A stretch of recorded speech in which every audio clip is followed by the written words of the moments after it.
Ross, St Kilda's improvement this year, is it going to come from personnel improving, or is it going to come from the structures and the systems that you've put in place to improve again from, the great frontal pressure that you guys were, starting last year and was fantastic? Yeah. Where would you see most of the improvement coming from? Yeah, it's hard to identify. I mean, it's a collection of things. We want all individuals to improve, and you've seen great players continue to be coached and improve. So we're still a relatively, some young stars, I suppose, Del Santo and Montagna and Goddard. And really, I've seen Revolt improve in the 3 years I've been there. His ground level play and his chasing, his tackling. And his goal kicking's improved, all of those things. So there's a number of individuals. We've seen Gwilt and Geary, and we really, I think you saw it on Saturday night, we've worked hard over summer to make sure we can keep hitting the scoreboard and to kick 15 goals against the Swans. Teams average 65 points against them pre-season. So it's a collective, but it really is about hunger and doing the work, and that was the challenge coming back. Were we prepared to really dig in and prepare as a group like we did and as coaches, and certainly to this point the evidence has been yes, we are, and that was a hungry win. A lot of teams would have rolled over on what occurred on Saturday night. The last couple of years, the zoning that's been going on, the Hawks won a premiership, you guys almost won a premiership with it. What's going to happen in your mind with zoning? And I mean, the team's going to put a lot more time into getting around it. Will it be effective or? Well, it's version Mark 1 and 2, isn't there? We're certainly different to Hawthorn, and Zach Dawson, Hawthorn players asked, what are you doing? He said, we're certainly different. I went and watched, Fremantle were fantastic. They had their version of pressure football, and then I thought Port Adelaide were fantastic on the weekend as well with their pressure. It's certainly sped up ball movement. It's forced teams to go quick. It's forced teams to kick longer at times. I think it's excited the game. I think it was slowed down a one-on-one football, and now everyone's forced to go quick. I thought the offensive side of the game has been forced to get with the program, really. Ross, 2 big hits on Saturday night. The early one, Kosicki on Malcheski, and then Dawson on Kennelly. How did you see them? Just on the Kosicki one, and it's not public yet, but we'll just accept the review's decision and take the plea, and it's 3 weeks and we all move on. So, I mean, that's done.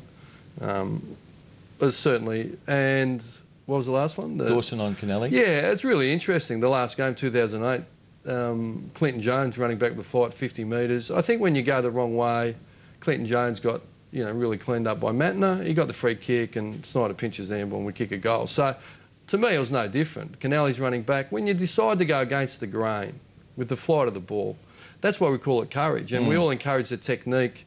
And I know Lee Tudor from Geelong, we had some horrendous injuries, and Maguire being one, running back square.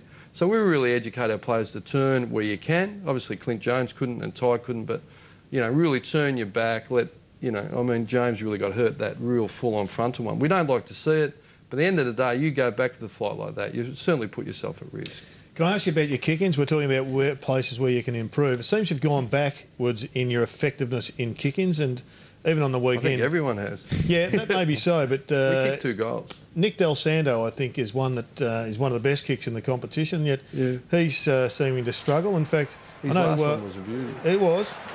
Just remember your NAB Cup game, Wolsey was pretty keen on pointing out the fact that you couldn't get it past the wing, and zone defence is going to make it very difficult, maybe the hardest skill in the competition at the moment. Look, it's a very difficult kick. When Dal kicked that one out in the form, almost fell out of my chair. I think we might be seeing it now. But there's it's a really unique ground. It's only 118 metres wide up there, so there's not much room to move. And our efficiency's dropped off. That's something we want to work on. I'm not sure how you rate success, but this is a stat for clubs getting the ball from a kick-in into their forward 50. Fremantle on the weekend were tops with 62%, Collingwood next best with 57%. St Kilda were down with 20%, which suggests you're at a bad ground possibly, or the opposition did it really well. How do you assess your effectiveness of the kick-ins? Well, we kicked 2 goals from our kick-in. That's it? Well, it was pretty effective, yeah. And what you don't want them doing is going back over your head for goals against. So no goals against, and we went in twice and scored twice, 2 goals. And I think that'd be, I'm not sure if you can bring it up now, but I don't think there'd be too many teams that kick 2 goals from the kick-in on the weekend. Is ANZ good ground for playing football? Look, it's a great stadium.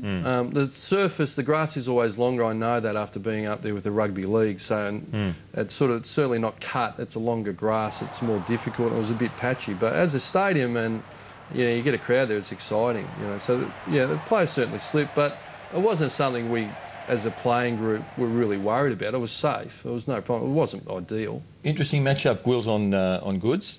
Interesting one. Well, I thought it was good. I thought Grundy was quite good on revolt, and that your bloke was. But I would have thought you would have gone with Blake on Goodsy.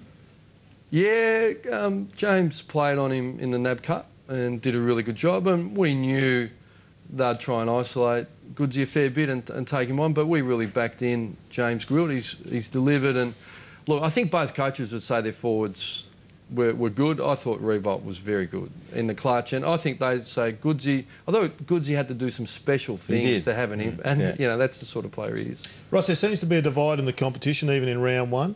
Some clubs going with one ruckman and a bit of a utility, like a Michael Johnson from Fremantle. Yeah. Other clubs going with two ruckmen. Now, we saw twice on the weekend, two ruckmen up against one ruckman, particularly at boundary throw-ins. Here's the Carlton duo, effectively blocking out Troy Simmons. And we'll see it again here with the Crows duo trying to block the path and sandwich Aaron Sandilands.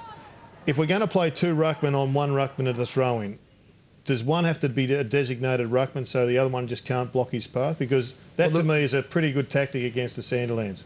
Well, the rule, look, obviously Sandilands is unique. The rule's there that the ruckman must be unimpeded and be able to have a run at the ball. So those two examples, there was one to negate, I would say, and the other one was a great hit to space and a really attacking feature of the game. So, but certainly the ruckman should be able to be unencumbered and have a run at the ball. You're a great ruck believer and a great ruck lover. You've got many on your list. Are we going to see 1.5 or are we going to see 2? It's about the capacity of what you got, you know. Kosicki on the weekend rucked and went forward. The perfect world is they can ruck and go forward. They certainly limit themselves if they're 50% ruckman, put you under pressure.